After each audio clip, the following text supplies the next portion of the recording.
Good morning, I'm Joe Fryer. Savannah is on assignment. Right now on Morning News Now, hazardous heat. Temperatures rising across much of the U.S.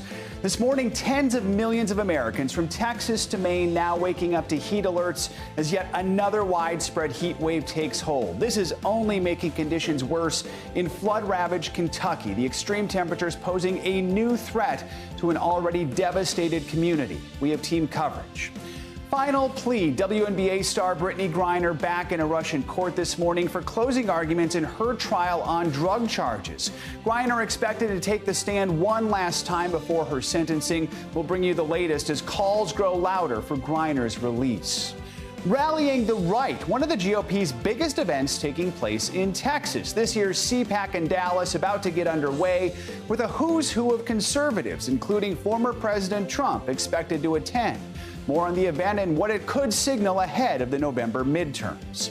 And bad rap this morning, controversy growing in courtrooms and on Capitol Hill following the arrest of two rappers on gang charges. Now a new bill would limit using song lyrics as evidence in trials. We're going to talk to one of the lawmakers behind the legislation, plus why some argue this is about more than music. Good to have you with us on this Thursday. We are going to begin with the weather and another smothering heat wave for much of the country. This morning, more than 70 million people are waking up under heat alerts stretching all the way from Texas to Maine, and the Northeast could potentially see record-breaking temperatures today. Perhaps no one is feeling the impact of that heat more than flood-ravaged eastern Kentucky, where temperatures will feel like 95 to 100 degrees. For a week now, thousands there have been without power after historic rain and flooding. Crews are still working around the clock to get the power back on so people can have air conditioning during this heat wave. But for many who are still waiting for the floodwaters to recede, that could be much, much longer. We have full team coverage of the flooding and the heat. We're going to get to NBC News meteorologist Michelle Grossman with your forecast in just a moment. But let's begin with NBC News correspondent George Solis, who is on the ground in Lexington, Kentucky. George, good morning to you. So this heat, it's not only dangerous, it's also impacting the search and rescue efforts there in eastern Kentucky. What are you hearing from rescue crews? Good morning, Joe. You not only have the heat bearing down on all of these groups working to help the people most impacted, you also have the emotional toll that it's now taking on them. Keep in mind, many of them, as you mentioned, are working around the clock, and they are contending with a lot of the same issues that are impacting a lot of the affected homeowners, right? They have little food, little water, and they're running on little sleep. And they're going into some of the roughest areas at this point. And on the subject of heat, well, they're trying their best to stay hydrated. They're trying their best to find those pockets of shade and taking those breaks when necessary. Yesterday, I spoke with the leader of a humanitarian group led by veterans who are going into some of these regions to help out people who have yet to see the National Guard or any other resource. And they are just heartbroken about some of the images that they are seeing. Here's what one member had to tell me. We get like liquid IVs. We make sure they have their water, hydration, electrolytes. Today with the heat index, we're going to end an hour early just so we don't burn our volunteers out so we can continue tomorrow. You can imagine a lot of these volunteers, Joe, are working beyond that. They are doing everything they can to get help to everyone impacted. Thank goodness for those volunteers. You know, George, so many people lost almost everything in these floods. They lost friends and relatives. Now they're having to deal with these temperatures that could reach triple digits. So what is the state doing to make sure people are as safe as possible? Do they have the resources they need?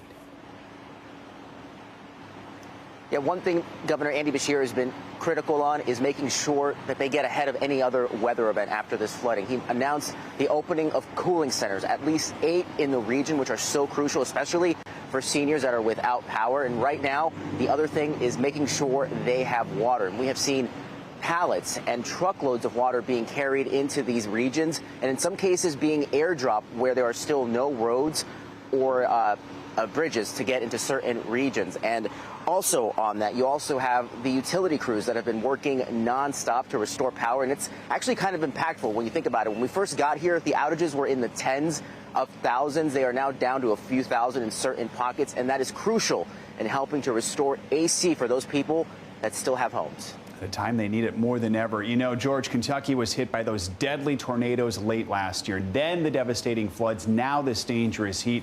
You've been talking to us all week about the resiliency of these communities. How are they dealing just with challenge after challenge coming from Mother Nature?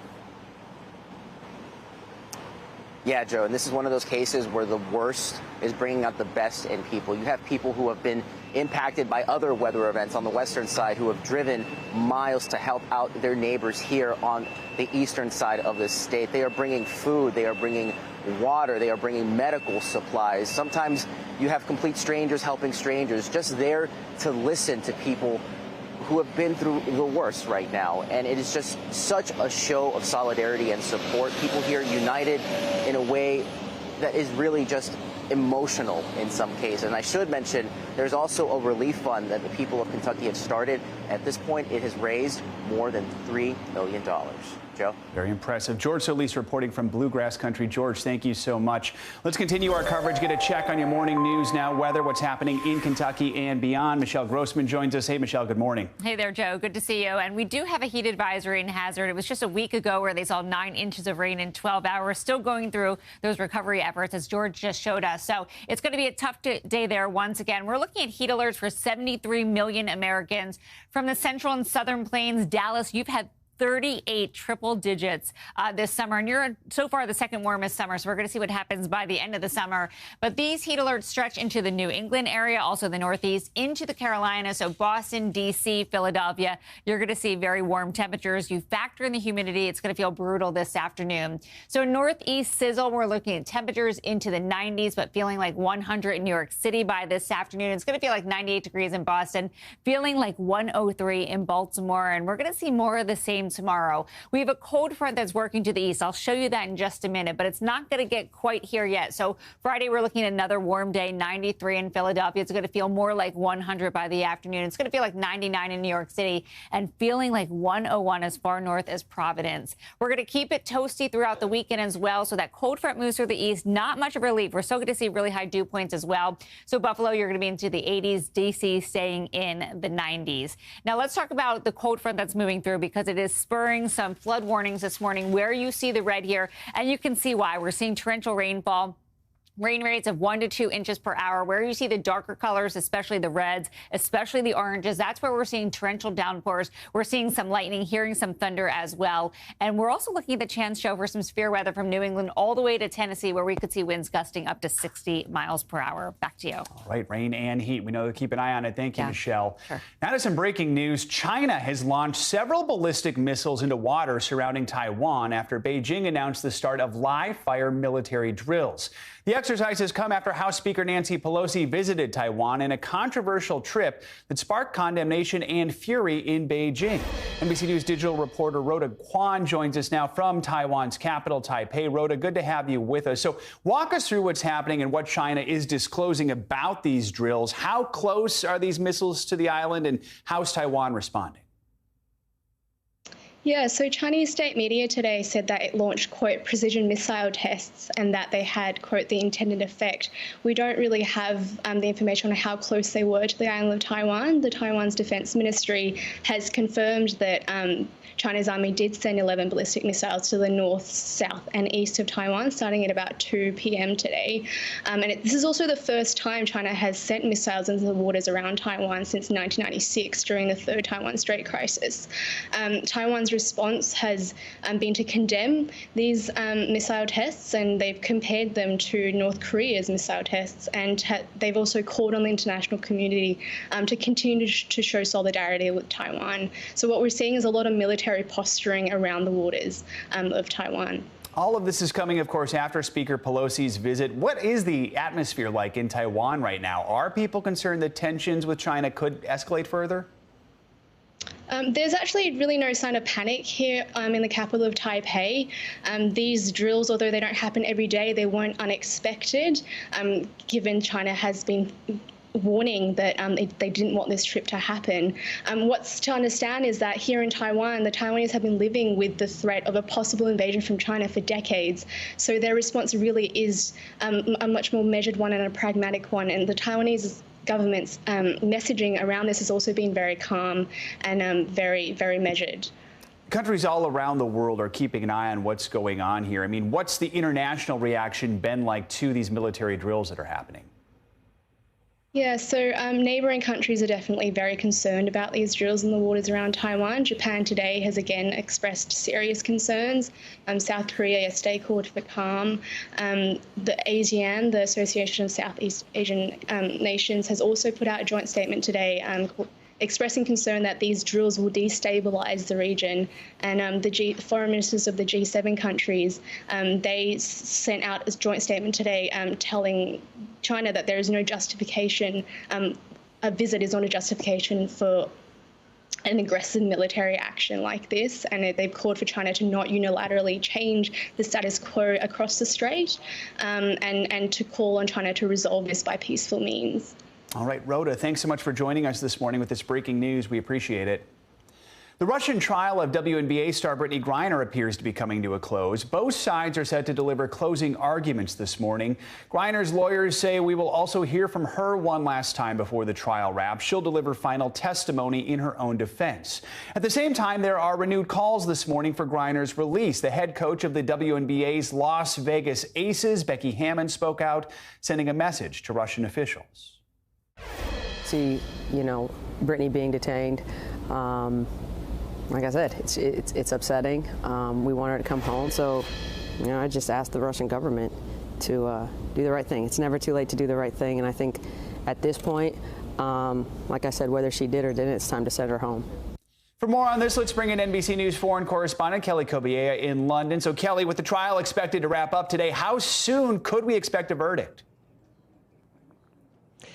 Well, there's been a lot of talk about that over the past couple of days, Joe. On Tuesday, one of Griner's defense team said that a verdict could come very soon, hinting that it could possibly come today. But today, as NBC News was talking to members of her defense, we were told that there could actually be more hearings, and we should be prepared for that. Basically, there is no set, cut and dried schedule here. It's up to the judge whether or not there will be additional hearings, whether they need to make time for perhaps Brittney Griner to once again address the court, or for more time for more witnesses, or for closing arguments. So we're basically at the mercy of the judge to find out when that verdict will be read. It could happen as early as today, according to Griner's defense attorneys, but then again, we may see even more hearings. Joe. I mean, and Kelly, and Russian officials have repeatedly said they cannot discuss a trade until Griner's trial is complete. We know the White House proposed that prisoner swap, reportedly offering to release convicted Russian arms trafficker Victor Bout in exchange for Griner and another American detainee, Paul Whelan. The Biden administration said Russia made a bad faith response to that proposal. Where do those negotiations stand this morning? Do we know? Well, it's not very clear, to be honest, Joe. We did hear from the State Department on Monday saying that they made a substantial and serious offer for a prisoner swap, and that Moscow came back with a counteroffer that was not serious. As well, the State Department said, look, we're not going to talk about details of any of these offers. We're not going to negotiate in public. And Moscow has said the same thing. On Tuesday, the Kremlin spokesperson Dmitry Peskov came forward and said, we're not engaging in megaphone diplomacy. We don't want to negotiate a deal in public. And they've said repeatedly that they have to wait for the legal process to play out before any talks, any sort of deal is struck. So really, this idea of a prisoner swap is sort of on hold until there is a verdict in the Griner case. And as I said, Joe, we're not sure if that'll happen as early as today. It's quite possible that there will be more hearings before we get to a verdict. I mean, Kelly, as you mentioned, the Biden administration, they've discussed the negotiations publicly, but they're not giving many details, which is understandable with a sensitive situation like this. The Kremlin, you sort of touched on this. They've been warning about that approach. What can you tell us about that and the tensions over this? Yeah, they've been warning about it repeatedly. They've said do not pressure us in public. Do not put pressure to come up with some sort of prisoner swap. This is not the way we're going to discuss this. If a swap does happen, they keep using this term megaphone diplomacy. We don't want to talk about this trading possible deals or negotiations or putting pressure on Moscow via the airwaves, via public press briefings, and that if it does continue, it could put any deal to bring Brittney Griner home in jeopardy. That has been the line from Russia throughout this process, and it was repeated again on Tuesday, Joe. All right, Kelly, thank you so much. We want to take a closer look at the legal aspects of Griner's case. So for that, let's bring in NBC News legal and MSNBC legal analyst and former federal prosecutor Glenn Kirshner. Glenn, good morning. Good to have you with us. So we know our legal team has said that Brittney Griner's search at the airport was improper, that she was not informed of her rights upon her arrest. So even in a Russian court where, 99% of people are convicted, do you think that could be an effective defense? It doesn't feel like it will be, Joe. This has the feel of a movie where you already know the ending, and it's not a happy ending. Now, that being said, they are still calling witnesses in Brittney Griner's defense. It's different than an American trial because she's pleaded guilty to the charge. And yet they are still putting on witnesses. They put on an expert Russian forensic chemist to testify that the analysis of the suspected drugs did not even comply with Russian law. They're also putting on witnesses like Brittney Griner's teammates, her doctor. And let's remember, she was authorized to use this cannabis oil for medical pain management purposes here in the United States, but apparently or allegedly it violates Russian law. So it feels like a foregone conclusion, and it's not a surprise that the State Department characterizes her as being wrongfully detained. Which means this might all come down perhaps to the sentence. We know Griner pleaded guilty to the drug charges, hoping that by taking responsibility she could receive some leniency. In this case, do you think that was the right move? I mean, if she's convicted, could that have some impact on her sentence? It's hard to figure out what is the right move in a Russian court, given, as you say, nearly a 100% conviction rate. It doesn't really have the feel of a truly legitimate criminal justice system. And I think it's worth remembering that she was taken into custody by the Russian authorities at about the same time that Russia invaded Ukraine. So it feels like she's being used as a political or diplomatic pawn. But I have to believe her defense team is sort of making the best play it can to try to seek, a lenient sentence for her. And we're about to see how that turns out. So Griner is expected to take the stand today, knowing what we've been discussing here over the last few minutes, knowing this is not like your typical American trial. If you were representing her, what would you advise her to say?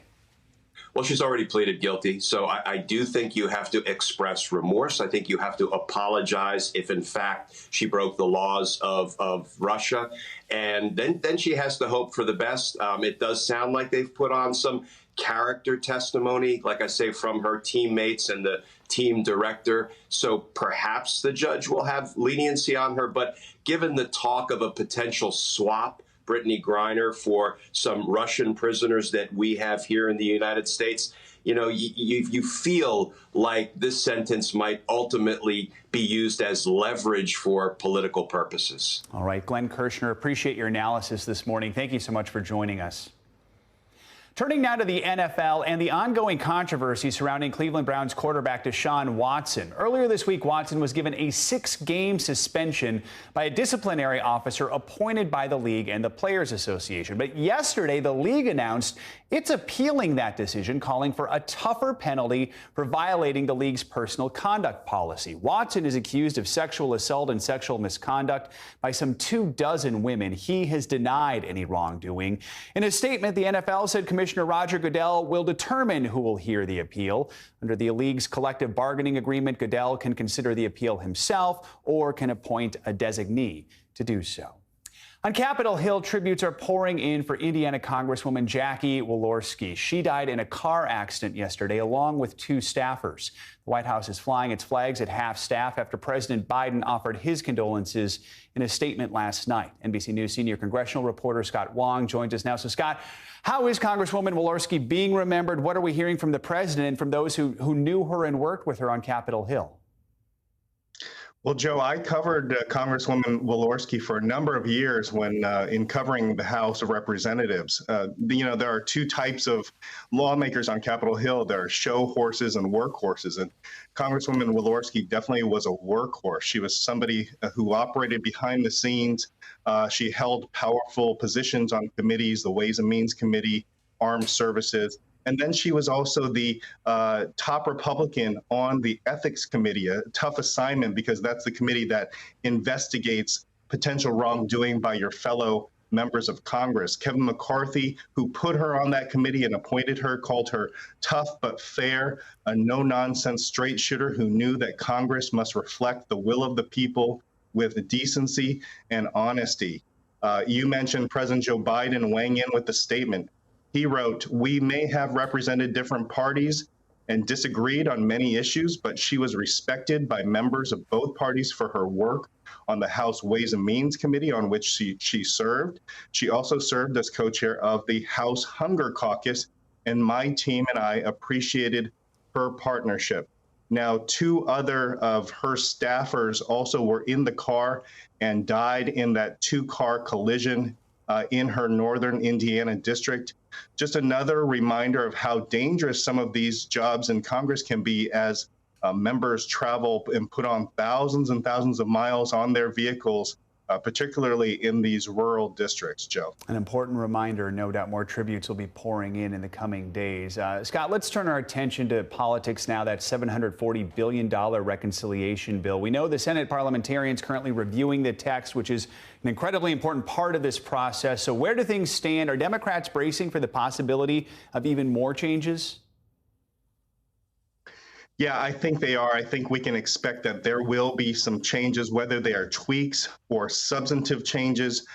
We're not quite sure. Democrats and Republicans have been meeting with the Senate parliamentarian behind closed doors in a pretty, secretive closed door process all week now. What they're trying to figure out is whether or not certain elements of this massive climate and economic package can remain.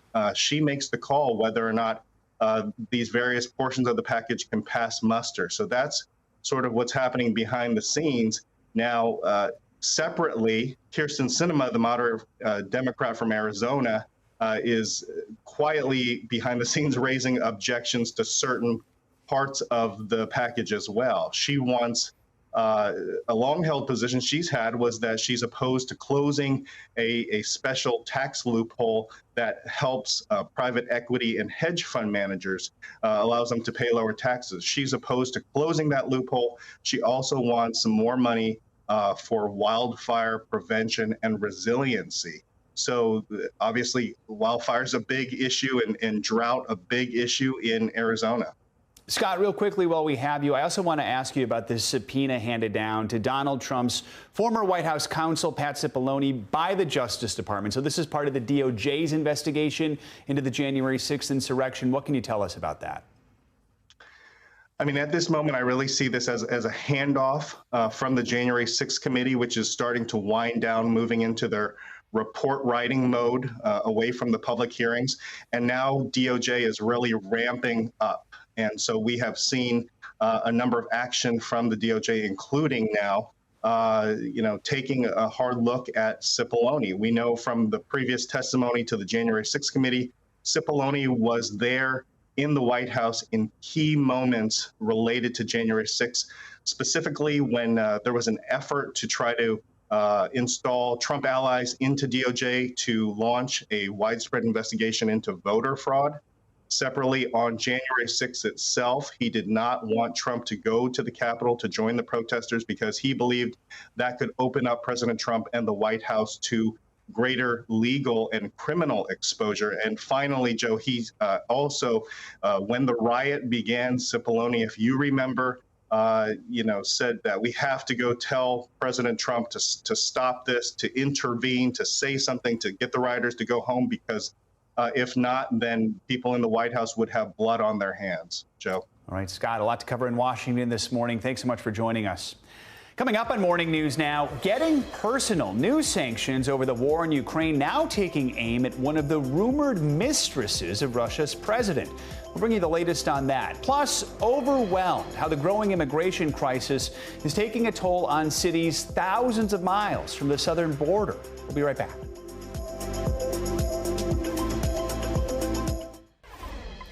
Welcome back. The United States announced a new target for sanctions over the Ukraine war yesterday. And for Russian President Vladimir Putin, this is now personal. The Treasury Department took aim at the woman rumored to be Putin's mistress and one of his closest allies. NBC News correspondent Josh Letterman reports from Ukraine. New U.S. sanctions targeting some of Vladimir Putin's closest allies, including Alina Kabaeva, the woman rumored to be the Russian president's girlfriend. It's the latest move by the Biden administration to ramp up pressure on Putin over his war in Ukraine, and a step the U.S. had previously avoided out of concern it would escalate tensions with Moscow, U.S. officials told the Wall Street Journal. In April, the newspaper also reported that U.S. and European officials believe Kabaeva is the mother of at least one of Putin's children. The U.S. Treasury Department now says she has, quote, a close relationship with Putin, without specifying whether it's romantic. I think the message is, if you don't want to be sanctioned, you need to distance yourself from Putin. You need to not support Russia's invasion of Ukraine. A former Olympic gold medalist in rhythmic gymnastics, Kabaeva is known as Russia's most flexible woman and once served in the State Duma, Russia's parliament. She's now the chairwoman for the National Media Group, a state-aligned conglomerate that owns a variety of Russian news media, TV, and film companies. The new sanctions freeze any assets Kabaeva has in the U.S. and bar U.S. persons from doing business with her. Does this effectively cut Kabaeva off from the Western financial system? Yeah, that's effectively what's happening here. It's unclear what, if any, assets Kabaeva has in the U.S., but it's part of a strategy of increasingly isolating those connected to Putin and Russia's war in Ukraine. The sanctions bring the U.S. into step with the U.K. and the European Union, both of which have already imposed sanctions and restrictions on Kabaeva in recent months. In April, the former gymnast made a rare public appearance at a gymnastics exhibition in Moscow. She spoke at the event, called the Alina Festival, in her honor. У каждой семьи есть история войны, и мы ни в коем случае не должны забывать про это, а передавать из поколения в поколение. She made the comment standing in front of Z's, a symbol that's become a mark of support for Russia's invasion of Ukraine. We reached out to the National Media Group she chairs for comment, but didn't receive a response. In 2008, a Russian tabloid reported that Putin had divorced his wife at the time and planned to marry Kabaeva. Putin vigorously denied the story, and hours later, publishers shut the paper down. That was Josh Letterman bringing us that report. The Biden administration has been looking for new ways to ramp up the economic pressure on Putin, but since Russia already faces some of the most stringent sanctions in history, experts say there are not many obvious targets left. More international headlines now, and the first ship carrying grain from Ukraine has passed inspection in Istanbul. NBC News correspondent Claudio Lavanga joined us with more on this and other world news. Hey, Claudio, good morning. Good morning, guys. Well, the hope is that as the first ship carrying grain from Ukraine since the start of the war approaches its final destination in Lebanon, more ships will be allowed to do so. Well, now there are about 17 other ships, according at least to the Ukrainian authorities, that are loaded and ready to go, but it is still unclear whether, if and when, they will be allowed to leave Ukraine's shores. There are an estimated 20 million tons of grain that have been stuck in Ukraine since Russia invaded back in February. And let's move to Iceland, where a volcano began erupting on Wednesday, providing spectacular images of magma spewing from its cracks. The volcano is only 20 miles from the island's capital, Reykjavik, but its airport remains open and no flights were disrupted. In 2010, the eruption of another volcano on the island sent so much ash and dust into the atmosphere that air travel between Europe and North America was interrupted for days. And let's end this short tour of the world in Australia, where chunks of debris that fell from space were found found in the mountains there. According to experts, at least one of the objects is likely a scrap of hardware from a SpaceX Dragon capsule that was launched in May. SpaceX did not comment, but it did set up a hotline to call if people find space debris. Even though if a space debris hits you in the head, you may want to call an ambulance first, guys. Yes, some good advice there, although I think if that hit you on the head, you might be in trouble. All right, Claudio, thanks so much. Appreciate it. The record number of migrants crossing the southern border is stretching resources in American cities, thousands of miles away. Now, as national correspondent Gabe Gutierrez reports, the mayors of New York and Washington, D.C. are pleading for help. Republicans have been seizing on the immigration issue ahead of this year's midterm elections, and now they say that the mayors of two major cities in the Northeast asking for federal help proves their point. Far from the U.S. southern border, the mayor of Washington, D.C., a Democrat, has asked the National Guard to help handle more than 4,000 migrants recently bussed to the nation's capital. I've asked for the deployment of the Guard as long as we need the Guard to deal with the humanitarian crisis. The request comes after Texas's Republican governor, in what Democrats call a political stunt, started sending migrants to D.C. But Republicans blame the Biden administration after a record number of illegal border crossings in May. Also, according to internal documents reviewed by NBC News, 73 migrants, including 13 children, were recently found living in stash houses operated by human smugglers in Northwest D.C. Every single community in America is now a border city.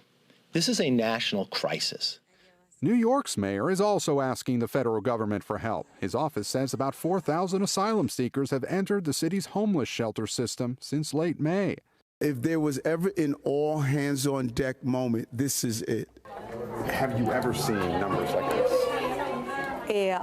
No, really. Not really. Catholic Charities in New York City is busier than ever. Right now, this is a new emergency. Curvis and Antonia say they're from Venezuela.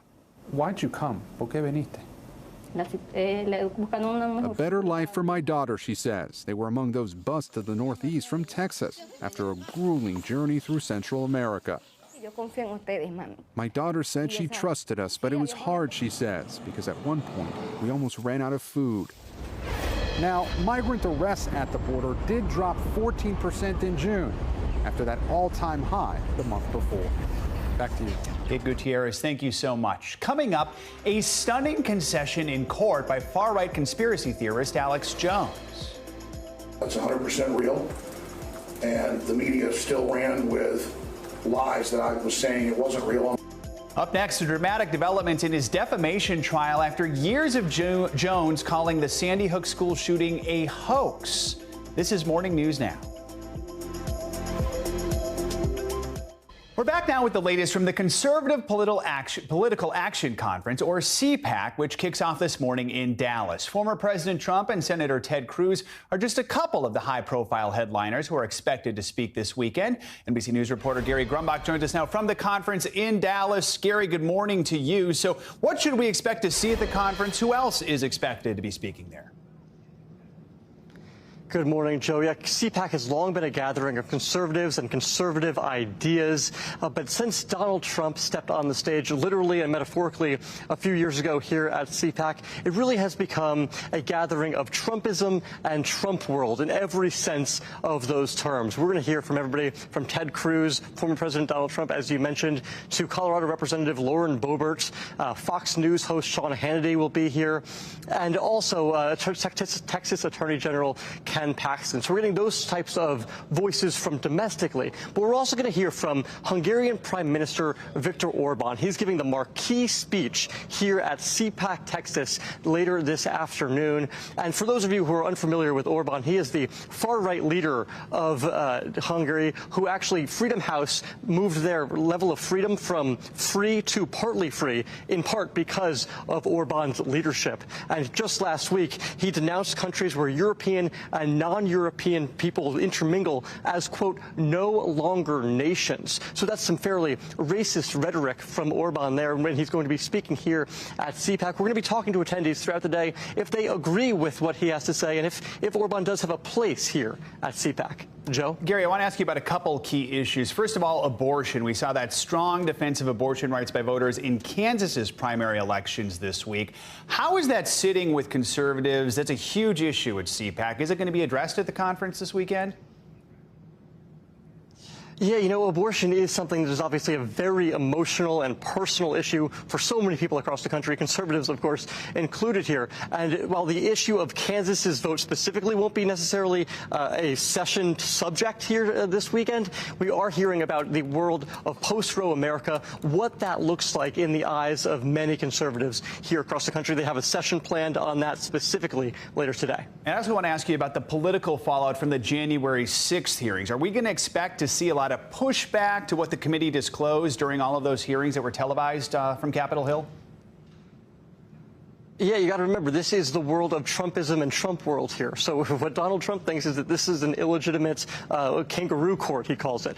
That's exactly what folks here and folks I've talked to across the country that are conservative believe. And actually, later today, we're going to be hearing a session called Giving Liz the Biz, of course, a reference to Chair of the committee, Liz Cheney. And it's going to be led by Matt Whitaker, the former Attorney General during the Trump administration, Matt Schlapp, the head of CPAC as well. And so and Jim Jordan, the representative, as well. So it's going to be three folks who have a lot of reason to not find this committee legitimate. And folks we've talked to all over the country say Donald Trump did nothing wrong on January 6th, and they don't believe he should be found liable for anything related to that day or what happened at the U.S. Capitol. I'm going to guess Congresswoman Liz Cheney is not there. We should also note some other notable Republicans, former Vice President Mike Pence, the current governor of Florida, Ron DeSantis. They're not going to be attending CPAC this weekend. Does that say anything about the party right now?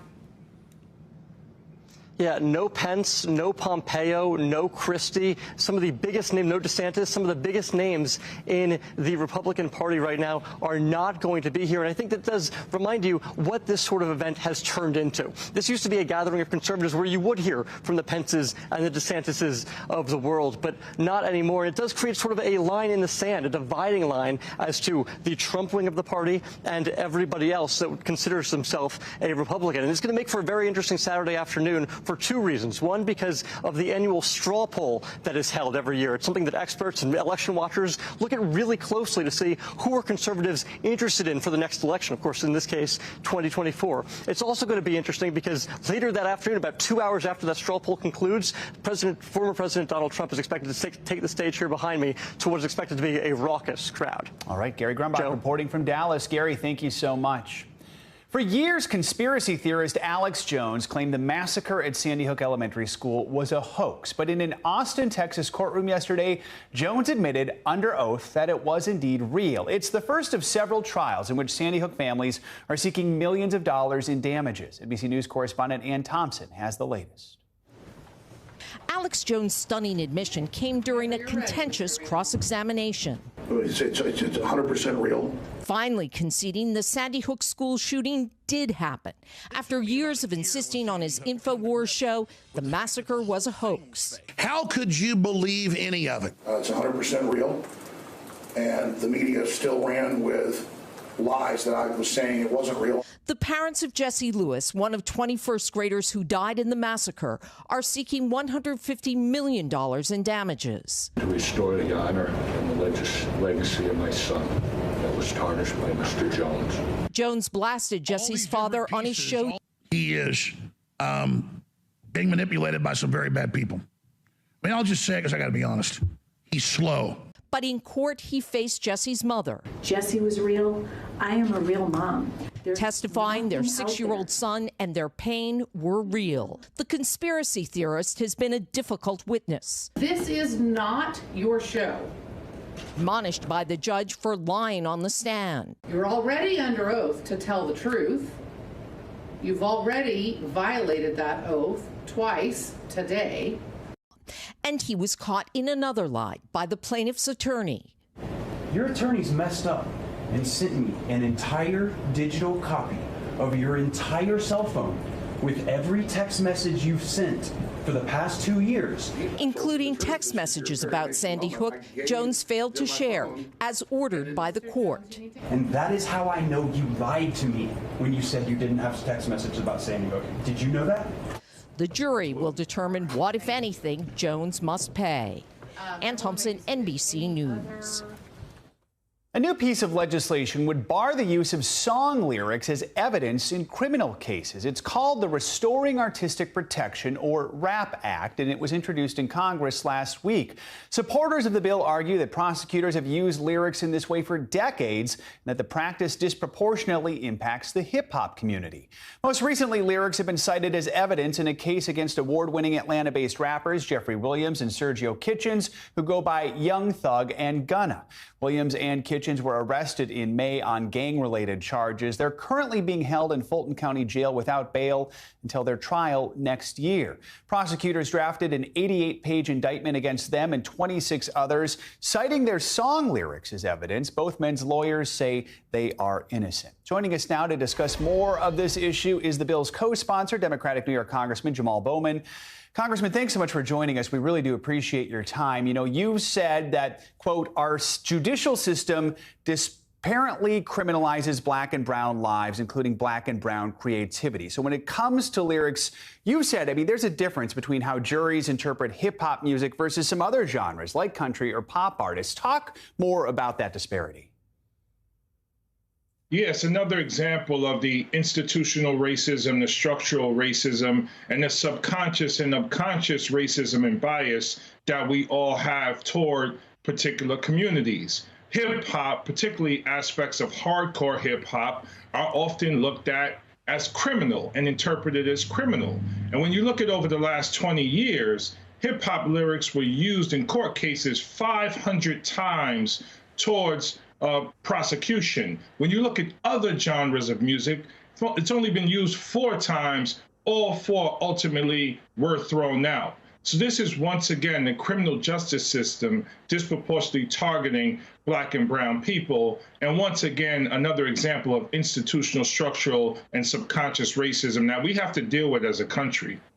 Why do you believe that giving lyrics this legal protection is so important? There might be people saying, well, this can't possibly happen terribly often, but what do you say to that? Why has it taken so long to pass legislation that even makes these protections possible? Well, 500 times over the last 20 years is quite often. And what I want to tell people out there is, number one, this is a free speech issue. If we don't have free speech, we do not have a democracy. That's number one. Number two, rap and hip hop is an art form. This is literature. This is poetry. This is creativity. And that should never be criminalized. We don't criminalize it in the visual art world. We don't criminalize it when it comes to other genres. We don't criminalize it in movies and television shows. And number three, we're talking about communities historically marginalized and oppressed, finding their voice through hip hop. And now we're going to crush the one genre in which they found their voice. This is completely wrong, inhumane, and unacceptable. I want to ask you specifically about this case that really has been shining a light on this issue recently, and that's the case of the rappers Young Thug and Gunna. In a statement to fans, Young Thug said, "I always use my music as a form of artistic expression, and now I see that black artists and rappers don't have that, freedom." What are your thoughts on how lyrics are being used in this specific case? Is this exactly what you're talking about when you propose this legislation? It's exactly what we're talking about. If you have hard evidence, if you have forensic evidence, if you have witness testimony to prosecute a crime, then go ahead and do that. When we're talking about hip hop lyrics, we're talking about storytelling. We're talking about commenting on something that happens around the world. We're talking about ways in which we communicate things that happen in our communities through storytelling and creativity. So it's not an admission of a crime, which would be foolish for artists to do that. It's not that. So that's what I would say. You have hard evidence, use the hard evidence. If you do not try to piece things together with hip hop lyrics that are completely unrelated to the crime that we're talking about. Congressman Bowman, thanks so much for taking some time to speak with us this morning about this. We appreciate it. Thank you so much for having me. Coming up, more Americans drowning in credit card debt. After the break here on Morning News Now, a closer look at the impacts of inflation on your wallet and what you can do to try and keep your costs low.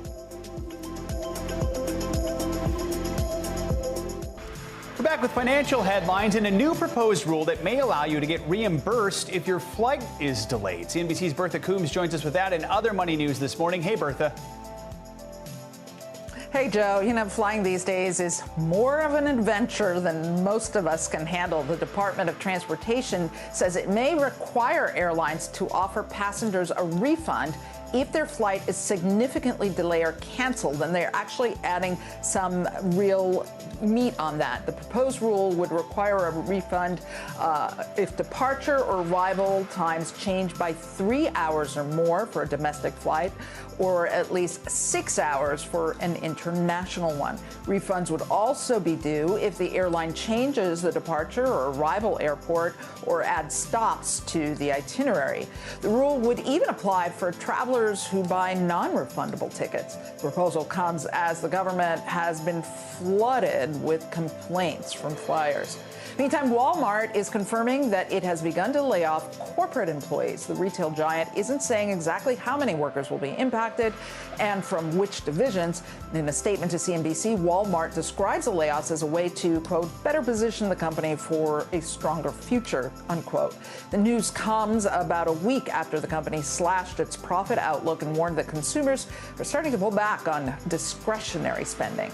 Meantime, TikTok is teaming up with Ticketmaster to sell event tickets within the app. Musicians, comedians, sports teams, and venues can search for relevant events and link them on their videos. The feature is only open to select creators for now. The list includes Demi Lovato, Usher, the Backstreet Boys, and WWE. Link will appear above the creator's username on the video, and that will open a browser where then you can buy the tickets. So hopefully they'll get all the kinks out of it now, so when BTS goes back on tour and the BTS army jumps in, they have it all worked out. Yeah, and if they do, they should call it Tick-Tock-It-Master, right? There you go. I like it. They can borrow that if they'd like. All right. Thank you, Bertha. Appreciate it. Wall Street is bouncing back after a couple days in the red this week, with all three major indices making notable gains. But on Main Street, many Americans are still feeling the impacts of inflation. Credit card debt is now soaring. Here's NBC News correspondent Tom Costello. In Colorado, Keelan Thomas and her husband are on a mission to keep spending down and pay off the last of the $15,000 in credit card debt they ran up after getting married. We want to be able to buy a house, and we don't have a house yet, you know, and we are in our 30s, and that's hard, but it's because we made the choice to use the credit cards thinking that we'd be able to pay it off easily. As inflation soars, new data shows many Americans are charging it. Credit card debt has jumped 13% in 1 year, the biggest increase in 20 years. And Americans opened 233 million new accounts, the most since 2008. While balances still remain below pre-pandemic levels, interest rates, now averaging 17.4%, could soon soar to record highs as the Fed continues hiking rates to fight inflation. If you're carrying heavy credit card debt, financial experts recommend cutting it down as fast as possible. That rate's probably 3, 4, 5x what you're paying on your mortgage or car loan. So definitely you want to be paying down the credit card debt. Transfer balances to cards offering 0% introductory rates. Perhaps turn to nonprofit financial counselors for help. Meanwhile, the White House noting some inflation relief, with gas prices now averaging $4.16 a gallon, down 85 cents from the record high set in June. Experts say gas probably will drop below $4 a gallon over the coming weeks and hopefully through Labor Day. In the meantime, OPEC pledging to pump even more oil, 100,000 barrels a day more. But experts say that likely will have a minimal impact on the price at the pump. Back to you. All right, Tom, thank you. Coming up, an incredibly close call, all caught on camera. How this paraglider was able to save himself after getting tangled in his parachute. You're watching Morning News Now.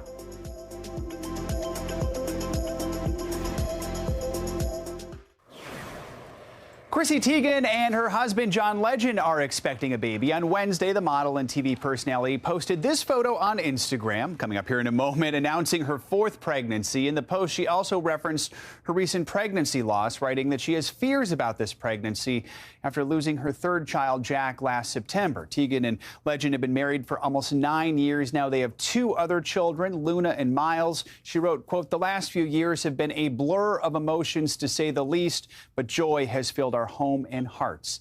Again, we wish them both the best. We end this hour with a heart-stopping new video. A professional paraglider was caught on camera in a free fall after he became tangled in his parachute, all while his mother watched on in horror below. He tells NBC News how one quick-thinking move saved his life. Correspondent Gotti Schwartz has the story. Terrifying video of professional aerobatic paraglider Kevin Phillip plummeting thousands of feet out of the sky. As he was completing his 2nd training run of the day, a gust of wind causing turbulence. His parachute getting caught on his left arm. Everything was going well, but then my left hand got stuck somehow. Sending him into a free fall. Just descending with a massive speed, accelerating really quick. His mother watching from the ground. In this moment, I was just functioning. I didn't think really far. I knew I needed to function. So I did everything I knew what I need to do. His rescue chute getting tangled in the fray, but finally, with the ground quickly approaching, he's able to manually release it. I would say 1 or 2 seconds before impact, I was able to open it. Oh my God! I was surprisingly calm mentally. It doesn't look maybe from outside or at the footage, but yeah, I knew exactly what I needed to do, and in the end, I got really lucky. During the fall, he says it was his mom on his mind, not whether or not he would live to tell the tale. My mother was actually there on takeoff, and we're watching just me going down like a stone. When I fall down, I knew like they see me, and so I was.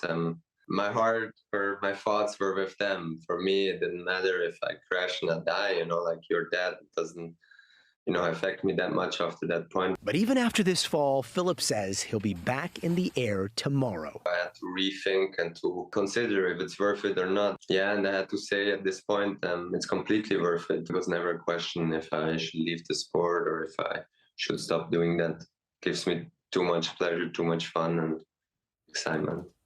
Thanks to Gotti Schwartz for that report. Phillip did suffer some injuries in the jump, and not for the first time. 5 years ago, he was paralyzed from the waist down for 3 months after crashing into a mountain.